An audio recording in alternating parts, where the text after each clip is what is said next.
अस्सलामुअलैकुम दोस्तों, कैसे हैं आप लोग। उम्मीद करते हैं कि आप सभी लोग खैरियत से होंगे। दोस्तों आज की वीडियो में हम कुवैत की 3 बड़ी अपडेट आपको देने वाले हैं। तो अगर आप लोग कुवैत में रहते हैं, कुवैत के हालात वाकयात से बाखबर रहना चाहते हैं तो इस वीडियो को आप शुरू से लेकर आखिर तक जरूर से देख लें। सबसे पहली अपडेट यह है कि कुवैत में अगर आप व्हाट्सएप का इस्तेमाल करते हैं, वैसे तो आज के टाइम में व्हाट्सएप हर एक बंदा चलाता है, तो अगर आप व्हाट्सएप का इस्तेमाल करते हैं तो आपके पास किसी तरीके कोई ऑफर आए कि आप ये सामान खरीदेंगे तो आपको डिस्काउंट मिलेगा और आपको कम कीमत पर सामान मिल जाएगा, तो ऐसे लोगों के चक्कर में बिल्कुल भी ना आए। यहाँ पर बताया गया है कि एक औरत इसी तरीके के जालसाजों के धोखे में फंस गई। उसके पास एक व्हाट्सएप पर मैसेज आता है, इसमें यह कहा जाता है कि आप यहाँ से सामान खरीदेंगे तो आपको कम कीमत पर सामान मिलेंगे, यानी आधी कीमत पर सामान मिलेंगे, और वो राजी हो जाती है सामान खरीदने के लिए। बाद में उससे ये कहा जाता है कि सबसे पहले आपके पास एक लिंक भेजा जा रहा है, इस लिंक पर आप क्लिक करके और 50 फील्स का आप सामान पहले खरीदें, उसके बाद ही आप बाकी तरीके के सामान खरीद सकते हैं और फिर आपको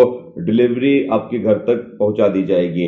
तो जब ये प्रवासी औरत जब उस लिंक पर क्लिक करके और जाकर सामान खरीदती है और अपने डिटेल्स वहां पर देती है, तो उसके बैंक अकाउंट से 210 KD कट जाते हैं, यानी कि इसके साथ फ्रॉड हो जाता है। तो यहाँ पर आप तमाम लोग भी इस चीज का ख्याल जरूर रखें।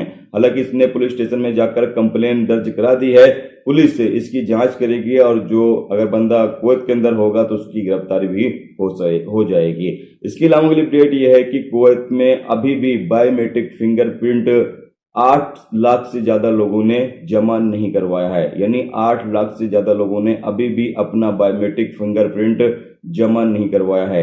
मिनिस्ट्री ने यहाँ पर कहा यह है कि अगर लोग अपना बायोमेट्रिक फिंगरप्रिंट तारीख जो डेट दी गई है उस डेट से पहले जमा नहीं करवाते हैं, तो चाहे कोई कुवैती नागरिक हो या प्रवासी हो, उसका कुवैत के अंदर हर तरीके का लेन देन, सरकारी लेन देन बंद कर दिया जाएगा। यानी कि ना ही बंदे का कामा रिन्यूअल होगा, ना ही बंदे का फन एग्जिट लग सकेगा, ना ही उसकी छुट्टी लग सकेगी, यानी जितनी भी सरकारी लेन देन होगा वो तमाम चीजें बंद हो जाएंगी। तो जो भी प्रवासी लोग हैं वो अपना बायोमेट्रिक फिंगरप्रिंट जरूर जमा करवा लें। इसके अलावा अगली अपडेट यह है कि कुवैत में लगातार वर्करों की कमी हो गई है। उसका एक रीजन ये है कि कुवैत के अंदर लगातार चेकिंग चल रही है। जो इलीगल तरीके से प्रवासी हैं वो उस तरीके से अब काम नहीं कर पा रहे हैं जिस तरीके से वो पहले आज़ादी के साथ काम करते थे, उस तरीके से वो काम नहीं कर पा रहे हैं, क्योंकि डर है कभी भी छापा पड़ सकता है, कभी पुलिस वाले आकर गिरफ्तार कर सकते हैं। तो यहाँ पर बाकी जो वर्कर हैं बताया जा रहा है कि उनकी सैलरी में 40% इजाफा हो गया, यानी 40% बाकी वर्करों की